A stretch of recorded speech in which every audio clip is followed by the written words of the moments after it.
Welcome back to the Mass Effect Andromeda gameplay series. In this video, we will take a look at profiles, favorites, and your squad. As you level up in Mass Effect Andromeda, you'll gain access to dozens of skills and over 300 skill upgrades. You're free to pick any skill without being limited to a class, which allows you to create a pathfinder that is totally suited to how you want to play. As we discovered last time, there are three main types of skills in the game: combat, tech, and biotics. As you unlock skills over the course of the game, you'll also start gaining access to profiles. There are 7 types. Let's take a look at 2 of them, the Adept and the Explorer. The Adept profile is perfect for players who want to specialize in biotics. As you choose more biotic skills, the Adept profile will give you bonuses to suit your playstyle. And as you can see, choosing Adept gives bonuses to duration and damage of your biotics. The more you invest in those skills, the higher level profiles you can unlock. Or maybe you want to be more versatile, choosing some combat mixed with biotic and tech skills. This will unlock the Explorer profile, giving you perks and buffs that enhance all your abilities. And of course, you can swap these profiles at any time, allowing you to keep the action fresh, giving you a number of ways to tackle every battle, and making sure you never feel locked into a particular style of play. This brings us to favorites. Favorites are a quick way to map 3 skills and a single profile to one slot. Anytime during combat, you can switch between one of these 4 slots, giving you access to up to 12 of your favorite skills during the course of a single fight. Here's an example. In this battle, I've equipped a favorites loadout designed for long-range combat, utilizing cloak and a sniper rifle to suppress oncoming enemies. The sniper alone isn't enough, so I'll deploy an assault turret and toss some grenades before switching to my second favorites loadout. It's designed for close-quarters combat. Loading these new abilities puts them in a cooldown by default, so I'll have to make do with my shotgun until they're ready. The Fiend is too powerful and I'm not in any position to take it out immediately, but my new favorites are ready. I'll make my getaway using Biotic Charge and then maneuver around this group of enemies. This favorites loadout is particularly combo friendly, so I'll engage by comboing Cryo Beam and Lance for an explosive result, then clean up with my shotgun. It looks like the Fiend has taken an interest. I'll do what I can from a distance before switching to my third favorites loadout. One that emphasizes ranged biotic abilities such as Backlash and Shockwave, as well as Flamethrower. Let's see if we can find a better vantage point and stall the Fiend's approach. Using Backlash, I can shield myself from oncoming fire and deflect it back at the enemy. This is particularly useful against large crowds of enemies. However, this horde is scattered, so I'll need to regroup. Looks like the Fiend has other plans. I'll stand my ground by using Shockwave and then follow that up with Flamethrower. The Fiend is hurt, but it's going to take more than that to defeat it. Switching to my final favorites loadout, I'll engage the Fiend with soldier-focused abilities. Let's finish it off with Flak Cannon and Trip Mines.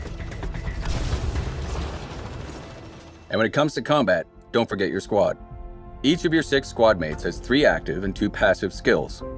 In this case, Cora uses her biotics as a support character, and Drac is a bruiser who can soak up lots of damage. Not only can you set your squad up around the battlefield, ordering them to defend locations, attack targets, or rally to your side, but you can also team up with them for devastating power combos. Power combos activate when you or one of your squad mates primes an enemy or groups of enemies, setting them up for the kill. Then you or a squad mate jumps in to detonate and finish the job. And you can always level up your squad mates to make them specifically good at priming or detonating targets. Subscribe to see the next installment in the gameplay series for a look at exploration in Mass Effect Andromeda.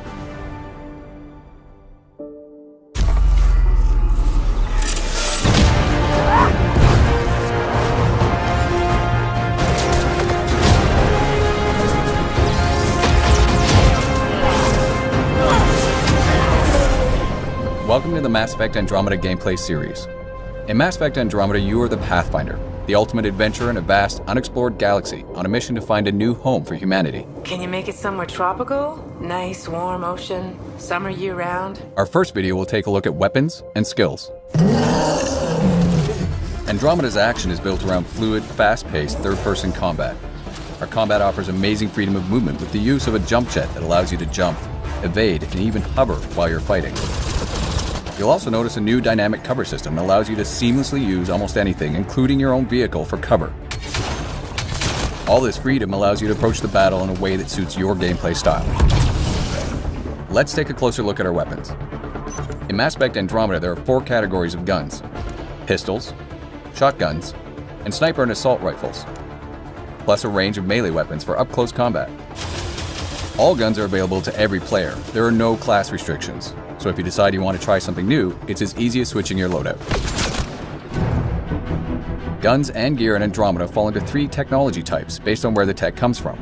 Milky Way weapons typically use physical projectile ammunition that's similar to the types of weapons you might be familiar with from our original games, with some advancements, of course. These are high-impact projectile-based guns. They're great against most non-shielded targets, but require you to keep an eye on your ammo. Remnant weapons typically use beams, have a high rate of fire, and are extremely accurate. They use the overheat system and don't rely on ammo, so you'll never run out of ammo, but you'll have to wait for your gun to cool down from time to time. Helios weapons are technology from civilizations that live in the Helios cluster of Andromeda. They are generally plasma-based, which means they are slower speed, but benefit from heat-seeking technology. While some are charge-based, the longer you charge them before releasing, the harder they hit. Melee weapons vary in both damage and speed. Hard-hitting hammers do maximum damage, while lightning-fast shivs or swords allow you to get in and out of harm's way with maximum speed and precision. In addition to weapons, you can also develop skills and abilities. Like the weapons, there are no restrictions on what skills you can choose, and each of the 3 main categories is designed to facilitate a certain style of play. Combat skills are great if you want to focus on weapons, gear, and making your character the ultimate soldier. These skills focus on improving weapon damage and accuracy, as well as giving you the ability to use flat cannons, grenades, trip mines, and more. Tech skills allow you to equip your Pathfinder with more experimental weaponry, or focus on strategic improvements for you and your squad. Cryo Beam and Flamethrower give you more offensive punch, while skills like Invasion or Energy Drain weaken your opponents and make them easier to take down. Want a little extra help? Deploy your own assault turret. Last but not least, biotics. By controlling dark energy, your Pathfinder can harness the power of mass and gravity. Biotic skills like pull and throw allow you to literally control the battlefield, using your enemies as a shield or even a weapon. Abilities like Annihilation Shield or Singularity can disrupt and damage anything or anyone caught up in their powerful grip. Each skill can be upgraded to become increasingly more devastating and effective. Each also has choices to make when upgrading, offering you more ways to customize your playstyle. Now that we have the basics down, let's put this into action. In this case, our Pathfinder is equipped with a sniper rifle and a shotgun, and they've got their 3 powers selected. You'll notice that different enemies each behave in unique ways. Some will keep their distance and try to snipe us. Others will charge right in and try to flush us out of cover. Sticky Grenades is an advanced version of the Omni Grenade combat skill. They're effective against just about anything, but they have a limited supply. Enemies each have different strengths and weaknesses. For most, headshots inflict maximum damage, but you'll need to pay attention to their health bars.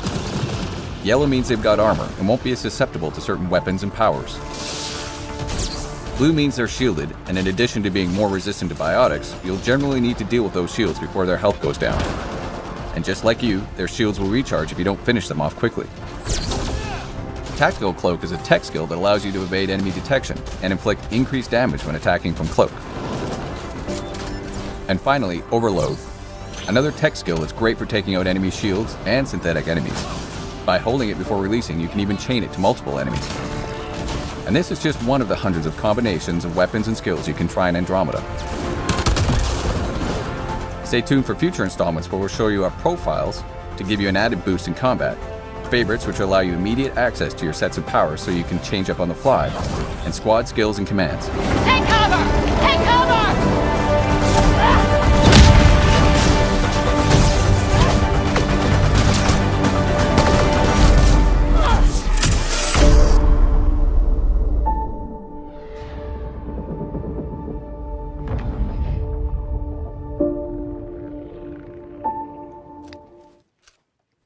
Okay. Okay, hello. Hello. Natalie Dormer plays Lexi Tapero, who is the doctor on board the Tempest. She's an Asari. Scott Ryder. The Pathfinder wants you all on your feet right away. And she's got some experience and wisdom under her belt. And in that way, she's able to advise the player. She isn't without emotion or compassion. So she sort of tries to walk the line of just the professional doctor, but sometimes she tips over it. It's a seizure. Her brain can't handle the connection. She's got some great wry lines, some dry humor in there. It just means you're still shaking off your nap. Sorry, that's the last book in the series. The author died before it was finished. It's so huge, and the production value on this series is just extraordinary. Every single discipline within the project is at its top level, from the design to hopefully the acting involved to just every single level of production. It's people at the top of their game. I had a bit of a moment earlier when Gethin Anthony's voice came in over across my cans. He's doing the voice of Gil in Andromeda. It's kind of a weird one, hearing Renly Baratheon and Marjorie Tyrell in different guises. Ta-da!